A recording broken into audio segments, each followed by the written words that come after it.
Muito bom dia, graça e paz da parte do nosso Senhor e Salvador Jesus Cristo para a sua vida. Meu amado irmão, que alegria poder estar junto com vocês nessa manhã de quarta-feira muito abençoada. É sempre uma alegria, sempre que posso estar com vocês para gravar o nosso café diário. Que Deus abençoe a sua vida de forma poderosa.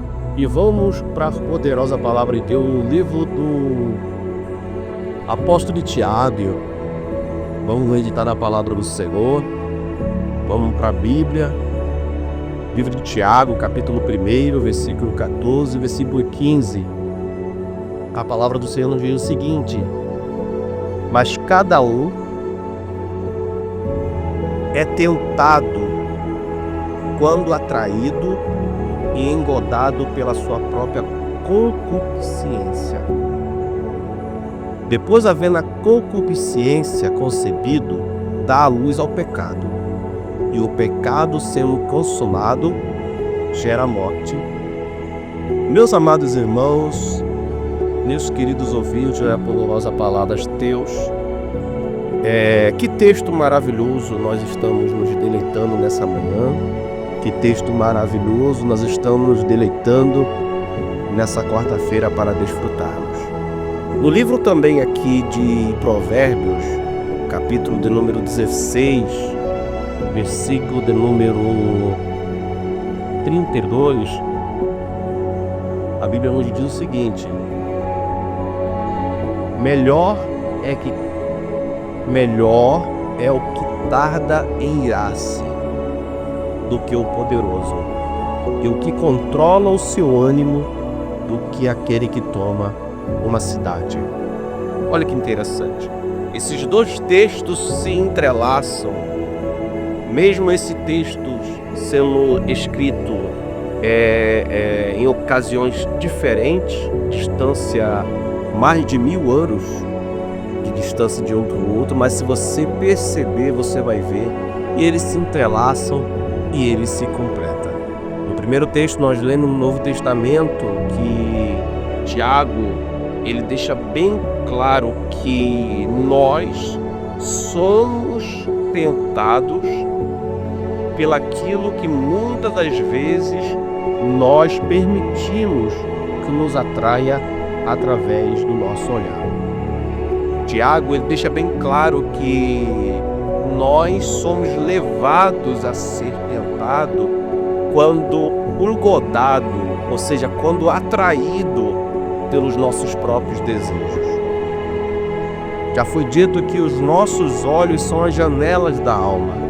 Tudo que a gente vê, tudo que a gente olha, a nossa mente, ela fotografa aquilo e ela vai começar a nos gerar elementos para poder alimentar aquilo para o bem ou para o mal. Tiago deixa bem claro que dar lugar a essa tentação, dar lugar e brecha, cabe a cada um de nós. Nós temos a capacitação de dizer não ou de dizer sim. Deus nos fez diferente dos animais porque Ele nos deu capacidade de raciocínio. Os animais, eles não são cobrados como nós somos cobrados, porque os animais, eles fazem por instinto. Eles não têm a mesma paciência. Tem pessoas que têm os seus pets, como eu também tenho aqui em casa, e gosto muito dos meus bichinhos, mas eles não são seres humanos. Eu entendo que eles são animais e que na maioria das vezes, quando eles se comportam de forma carinhosa ou de forma bruta, eles estão simplesmente expondo o que eles são. São seres que não têm consciência do que é certo ou do que é errado. Mas eu tenho consciência do que é certo e do que é errado. Eu posso ser bombardeado com vários tipos de sentimentos e de propostas, boas e ruins, mas cabe a mim escolher o que vou fazer. Cabe a mim. Eu sou punido pelaquilo que eu escolho de bom e de ruim. Então Tiago ele deixa bem claro que nós somos totalmente livres para escolher fazer o bem e fazer o mal. Ninguém é inocente, a não ser as crianças, ou então aquelas pessoas que têm que não têm a sua consciência mental normal, são pessoas especiais. Mas eu e você que temos nosso raciocínio normal, nós somos responsáveis pelo que nós fazemos ou deixamos de fazer. Deus, Ele cobra de cada um de nós que nós possamos nos comportar como pessoas que refletem a sua glória e a sua misericórdia aqui na terra. Por isso que chegará um dia em que todos nós teremos que prestar contas diante do Senhor. E algumas pessoas dizem assim, mas Deus vai me cobrar de uma coisa que eu não sabia que estava fazendo certo ou errado. Mentira! Porque hoje em nosso país todo mundo sabe o que é certo, o que é errado, todo mundo sabe o que é princípios morais, todo mundo sabe. E se comete o erro, comete consciente do que está fazendo. Então o ser humano, ele não dará conta daquilo que ele não sabe, ele dará conta do que ele sabe sim. Todos nós daremos conta diante de Deus do que nós fazemos. Deus jamais vai cobrar alguém uma coisa que a pessoa não sabe o que está fazendo. Todos os homens sabem o que é errado, o que é certo. Todos os homens sabem qual é o caminho, qual é a verdade, qual é a vida. Então eu e você cometemos nossos delitos, nossos pecados, muitas das vezes achando que seremos impunes, achando que ficaremos impunes. Muitas das vezes apontamos o dedo para as pessoas e dizendo assim, nossa, essa pessoa precisa ser punida, e esquecemos que nós também temos telhado de vidro e que se nós cobramos as pessoas, um dia nós seremos também cobrados pelos nossos pecados.